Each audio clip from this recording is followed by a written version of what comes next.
Welcome back to Love Essentials with Tara and Hannah and Jason and Anthony. So if you guys noticed in a couple of episodes ago, there was some interference from the husband. So Tara and I decided, you know what, let's go ahead and invite them in. Come on into this conversation Yes. because we actually want them here today because we're going to have a tough conversation. The number 2 cause of divorce amongst married couples is finances. And so we thought it would be great to let the gentlemen come in as we talk about these household finances. Because when we talk about being vulnerable, one of the issues I think couples don't have with being vulnerable is being vulnerable with their money. Would you all not agree? No, you sure? This is what you want. This is what y'all want. We want to talk about it, fellas, because Money. it's a lot of couples that have split accounts, prenuptial agreements, Yes. a lot of legal stuff to say my money is mine, your bank account is yours, I don't need to tell you what I got, you don't need to know what I make. Right. Fellas, can you, from a man's perspective? Yes. All right. Well, I think it goes hand in hand when the woman says, "Well, this is my food that's in the refrigerator. Oh, Lord. This is this is my side of the sink. This is my money. This is my bank account." I think it kind of goes hand in hand. I think that same spirit is a little dabbed in that spirit over there, Hannah. Are you said serious? women? Okay, first of all, let's lay some ground here. We don't think any characteristics are gender based. Exactly. We think it can be a woman or a man Correct. that has this mind, me mentality. Yes, thank so you. Let's go over to the other side of the table. Jason, tell us from your perspective where you think this my money, this separatism is with the finances. Where does that come from? So from my perspective, I look at it as the man being the provider. Okay. And so when you get into a marriage, when you get into a relationship, and as the male as your role of the provider, sometimes you do put money to the side for that rainy day fund, so to speak, or for that emergency fund.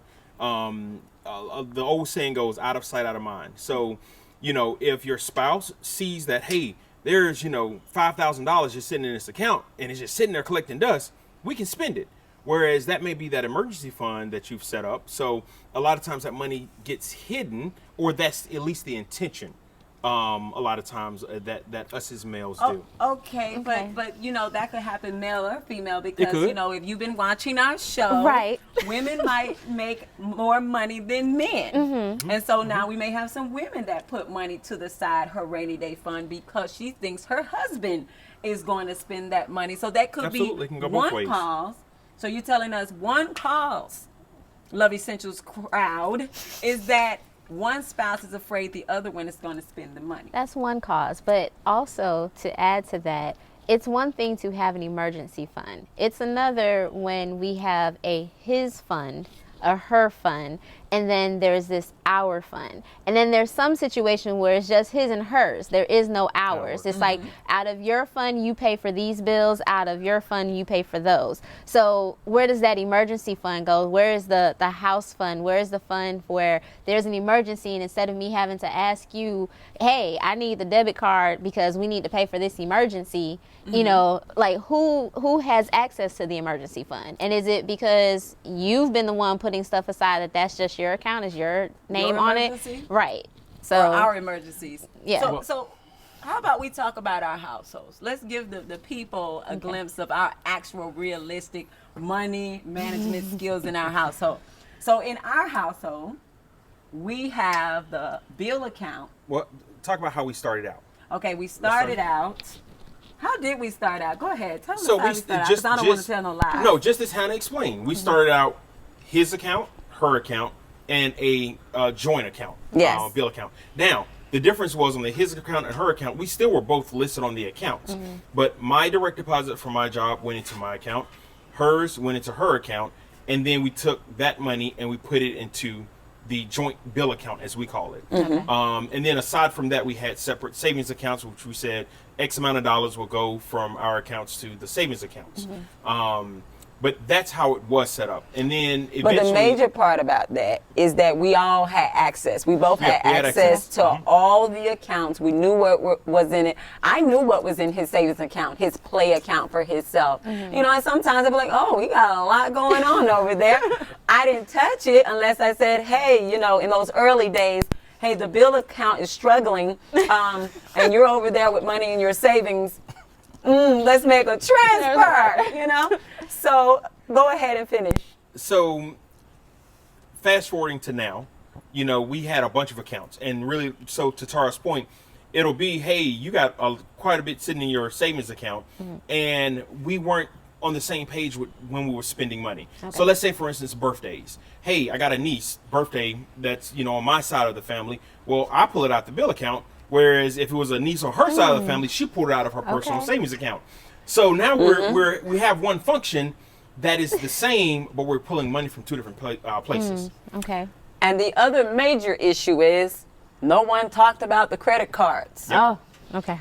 Because I had my set of credit cards, he had his set of credit cards, and we both were having a ball running those suckers up. So even though it looked on the outside that we were being good stewards of the finances, because these are the accounts you can see what I'm doing. Right. But credit card, whole nother business. you can't see what I'm That's doing at all. honestly where the gifts for the nieces and nephews went, and all the family members was swiping, because I don't really want you to know I bought this for that person at that amount. Okay.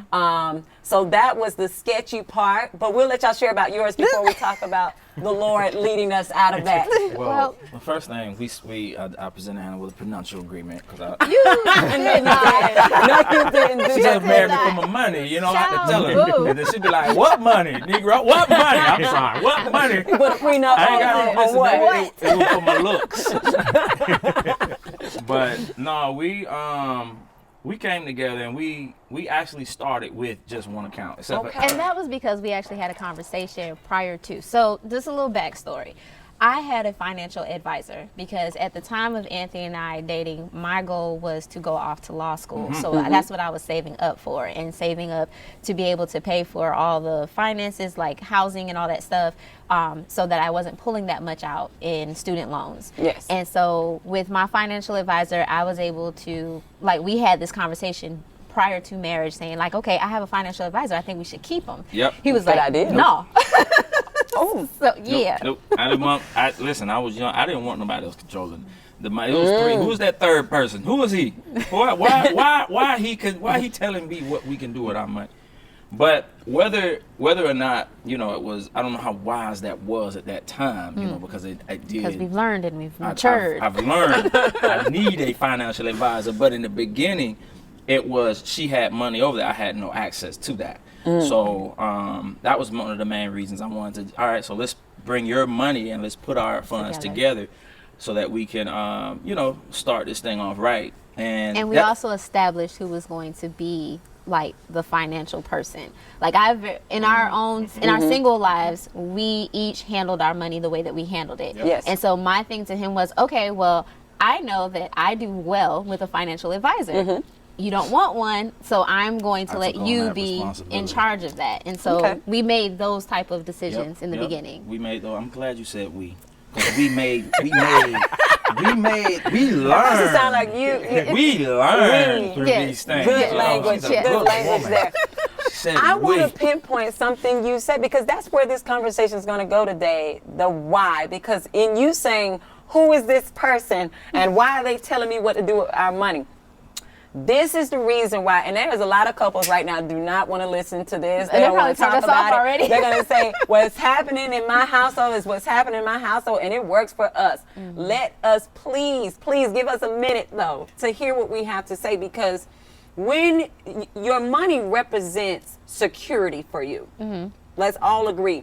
My money, what I am earning, what I have put my hard work in, the people who are paying me every Friday or every other Friday, this represents my hard work and my security to make sure I will have food, shelter, clothing. If we just break it down, that's what my money represents.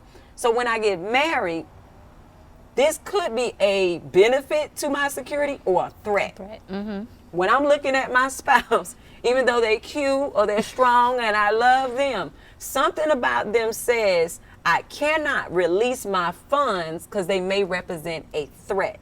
And I know someone say, no, because my spouse made just as much as money as me or more money. We just didn't want it to be together. Well, something is going on there where you may think that there's a loss of security if I share with them how much I make.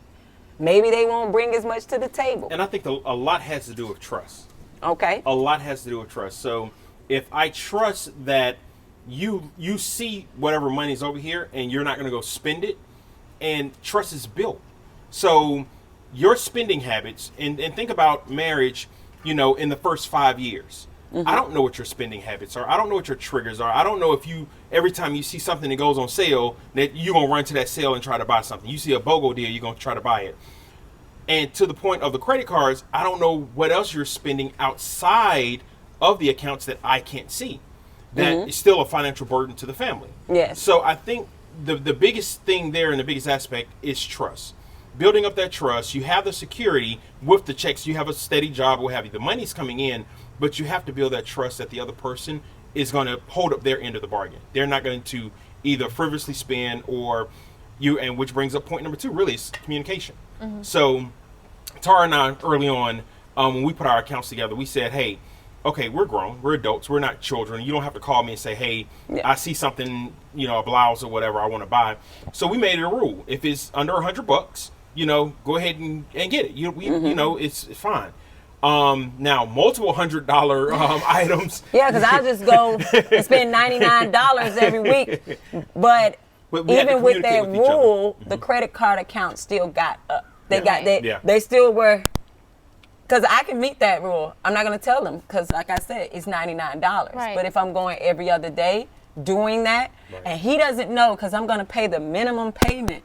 So it's not really hitting my credit. Right. He's not seeing what's happening. But when we had to finally give up those finances when we purchased, I think was it the first house or the second house. The second house. And it's like, oh my God, what have you been doing? And we did that to each other. Like, I thought I was the only one irresponsible. I thought you were responsible. Good. I was spending based upon thinking he was responsible. And so I'm like, as a household, we only got $5,000 or $10,000 worth of debt because that's all I've done. And he's thinking the same thing. But what you got is 2 people thinking that now you have $20,000 in credit card debt. Because we were both bawling, assuming they are fiscally responsible because of the lie in the checking accounts. Right. Show that no one was spending out of the checking accounts, to be honest. We were very responsible.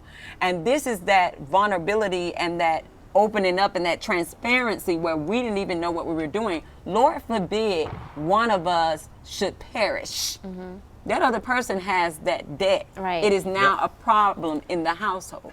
Well, for us, it wasn't anything, and it wasn't secretly, but it wasn't like I didn't know what was going on or he didn't know what was going on. I think it was just us being young. We got married at 25, going on 26. Yeah. So we were just very wet behind the ears with stuff, really just now starting off adulting, really. And we got married purchasing a house. So that was like our first debt together, was purchasing that house. And there were some things that... and then after that, you weren't working at that time. You were in law school. So we had credit cards. From our singlehood. We just kind of... Yeah. It built up from there. It wasn't necessarily too much.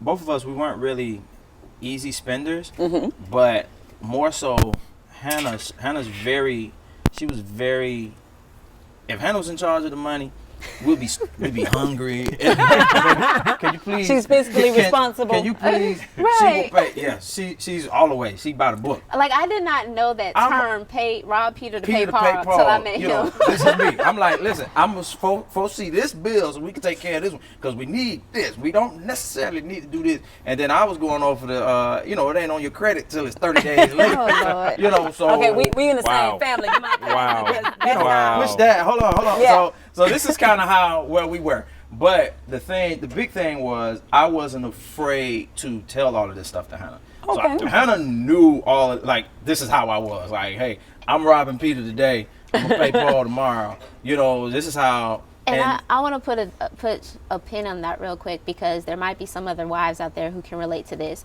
because I wasn't used to that. That's not how I grew up. Like, I did not know about like financial struggle in that sense. Of, like I said, that whole term, did not know it until I met Anthony. And so when he would share, but I'm just saying, when he would share this stuff with me, because I grew up where if I don't have any money in my pockets, but all my bills are paid, I'm good, because all my bills are paid. So that was me. But when he would share all this information, I did not respond in a way that was okay for him. And then it did get to a point where he stopped sharing, which I think from experience, it causes an issue in marriage, because I didn't know how to handle that. And nobody wants to be judged or looked down. I'm like, okay, she ain't, so I was open about it, but either she got really stressed out about it and just couldn't really take it, or couldn't handle it. Well, when I say handle it, I mean this is something that happened, and it's just like, oh my gosh, all right, I'm just not gonna drive the car for a whole 2 weeks. Well, Hannah, what are you gonna do? How you gonna get to work? It's just those type You're of. exaggerating. I feel it's an exaggeration, but I just felt like it wasn't something that she was dealing with. Yeah, I know. And I'm laughing because it sounds like me and Anthony grew up the same. It doesn't stress me to pay something 30 days late. Oh, it's a late fee. It's $10. Bet. Play Nope. I never met a person that paid a bill the day it came in. What are you doing?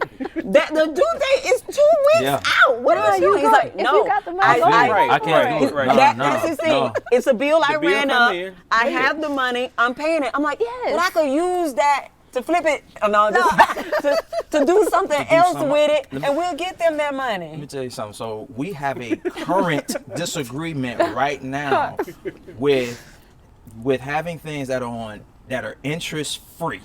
It's interest free. Hannah is like, pay it off today. I'm like, it is interest free for 5 years. It's $29 a month. Hannah's like, nope, pay it all off. Anthony, she doesn't know how to carry debt in her heart.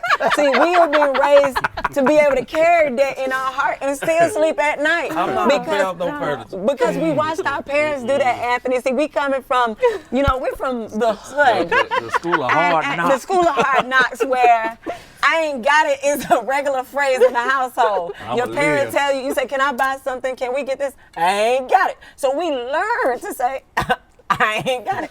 And it's okay. And we sleep knowing there's debt because our parents slept and went to bed and still spent money on stuff they shouldn't, knowing they had bills to pay. It's not right, but that's how we were trained.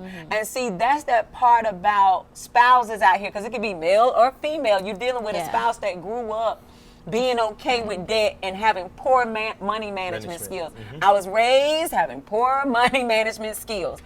God is so good that he would link me up and yoke me with somebody who was raised to have good money management skills. But like you said, he had to not make me feel bad about my training. If that's how I was trained, I don't mind coming out and learning something from you. It's just don't make me feel bad because I didn't know that this is not the way to operate. And he didn't do that. Actually, he didn't do that. He's like, hey, no.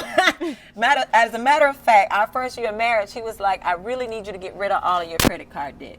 Any debts you have, because he had been living by himself already as a single male, paying his own bills. He said, I will take care of the bills the same. Get rid of all of that, because I'm trying to build something with you, and we can't build if your credit score is looking the way it's looking. And so he allowed me time to build my credit, even, put me on some of his cards to help build a credit limit up. And then he said, I don't think you have poor money management skills. You've just been trained wrong. And after he trained me, this is like the biggest thing he ever did to me to build my confidence as a wife. He said, I'm going to let you handle the finances. I said, me? Wow. Me? He said, yes, I have seen you pay off your debts. I've seen you pay, the bills when they come in on time, out of the accounts and things. I want to give it all to you. you know what I make is all in the account. You handle all of the finances. He doesn't know. I don't even know. I have to tell him when he gets a raise sometimes. I'm like, your check went up. Or this. Yeah. He said, it did? I say, yeah. And I say, and this is what we have. And I'll alert him and say, this is what's in the accounts and this. He doesn't even have to worry about that. But he trusted me with all of it. And I said, whoa. And that was built over time, though. It was was. built up. It It was was built built over time. 5 years into the marriage. Yeah. It was 5 years in when he finally gave me all of it and said, because we were bumping heads sometimes paying bills, because I would pay some that are in my name. He would pay some in his name, not knowing that the other one is already, Right. said that this money is for my bill, and we would bump heads. And so Because it ended. I would, if it's, if I owe $125 on a credit card, and it could be interest free, and it said the minimum payment is $15, He's I'm going to pay go it ahead and pay the off. whole thing He's off. going to pay it off. Yes. And whereas Tara would have Mess that with extra my money minimum payment. to put on something else, the late fee plus the payment, and so that just didn't work for me. I am unashamed No. of my growth. I am unashamed. But that's great that he helped you with that, and that's something that we had to learn, because like Anthony said, I didn't handle it well. I was the one who was very stressed out about it, and so I saw that there were times that he wasn't sharing things with me. I was like, hey, you can't not share it with me. He was like, well, you can't respond that way. Yeah, it making doesn't him make me feel wanna- bad. Yeah, And so yeah. we both had to learn, and like you said in the beginning, it was communication. We had to talk to Yep. each other about it and sit down, and then this is where maturity comes in. Yes.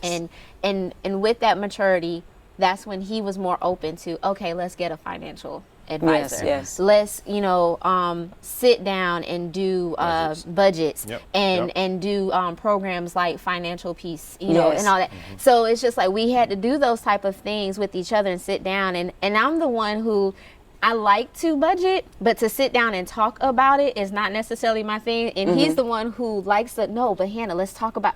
And so we had to learn how to work together Yes. with each other to do that. And we're in a better place now for that. And I just feel like the things that we've learned in our marriage, over time with finances, there's some couples who aren't willing to go through that process, because it was a process for you guys to get to where Yes. you are, and it was a process for us. I think too, with the whole financial thing, and the reason the spouse may hide something, one or the others would be, I know for me, I was wanted to protect you from just the overwhelmingness of it.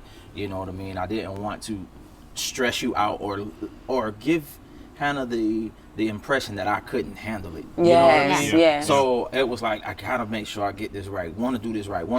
And then, when it all, everything just began to happen, it was like, you know what, I have to tell her.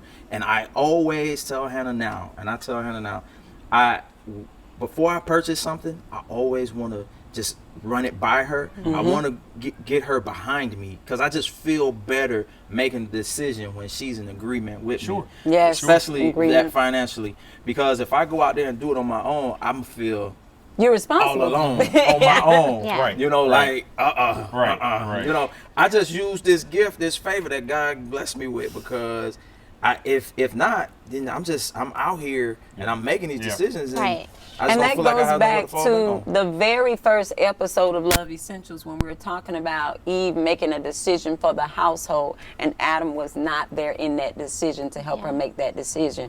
And it cost them a lot. And it's the same thing in our finances when we're out here just spending with no accountability from Right. our spouse.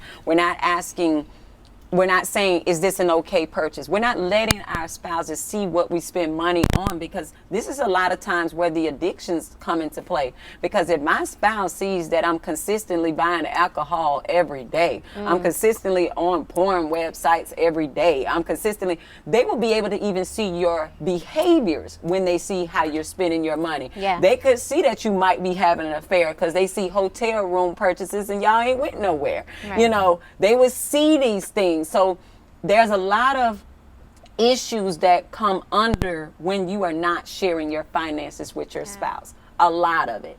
And so when people say, I do trust my spouse, okay, merge the finances. Right. Merge them. And there's something that you have to really tap into with that, because I've heard couples say, well, we have a his and her account, and we trust each other. But like you said, if you really do, then what's prohibiting you What's from the issue? merging Yep. the Yep. accounts together? Why is it that you have to have a separate account? And I get it that if that's what works for your household and that's what you decided, that's your decision. But just coming from a believer standpoint, coming Believers. from what the Bible tells us and instructs us, you know, with being able to be accountable. I can't really be accountable to you if I don't have any access to your account. You know, like you said, I don't know what you're doing. And if I ask you, what are you doing? And your response to me is, well, it's my money. Whoa. That's a problem. That's a problem. Because once we said I do and we came under covenant with each other, that's not just your money. That's our money. It's the household. You know, it's the household. It's the two becoming one. Exactly. You know, I look at it the same way when we file taxes. We file married jointly. You know, I don't file married single or whatever. Right. It just doesn't make sense. You know, I mean, I just believe we should file together. We should buy a house together unless, you know, you got, you know, some.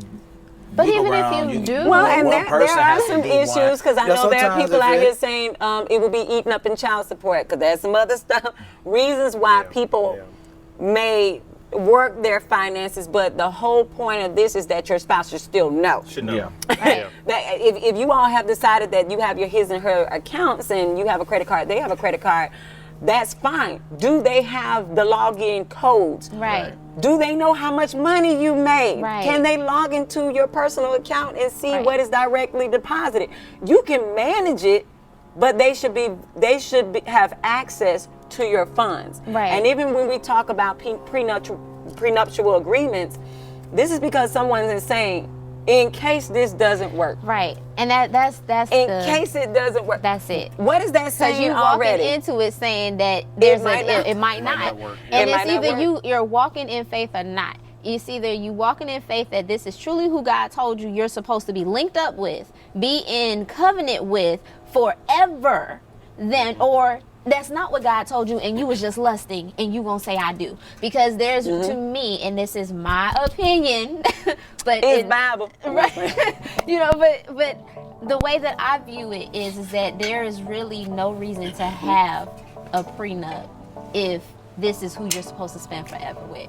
Yeah, and so that's the spicy topic we're going to start with Yes. next week when we do part 2 of this, because God actually needs you all to merge holistically every area of Yeah. your life as married couples, because there are some things he needs to get out of you together as one. So thank you, fellas, and they're going Yes. to come back. Didn't you enjoy them today? Yes. All right, and we'll see you next week on Love Essentials. Take Care. Bye.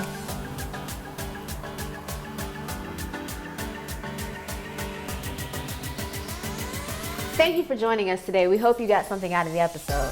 If you want to connect with us, you can email us at loveessentialshow@gmail.com Or check us out on Facebook at Love Essentials. or Instagram at The Love Essentials. You can also check me out on Hannah's World Podcast on Spotify or iTunes. And check me out at TaraBody.com, where you can pick up my latest book, Marriage is a Beautiful Thing, But I Wish I Would Have Known. We appreciate you watching our show today. Take care. Bye.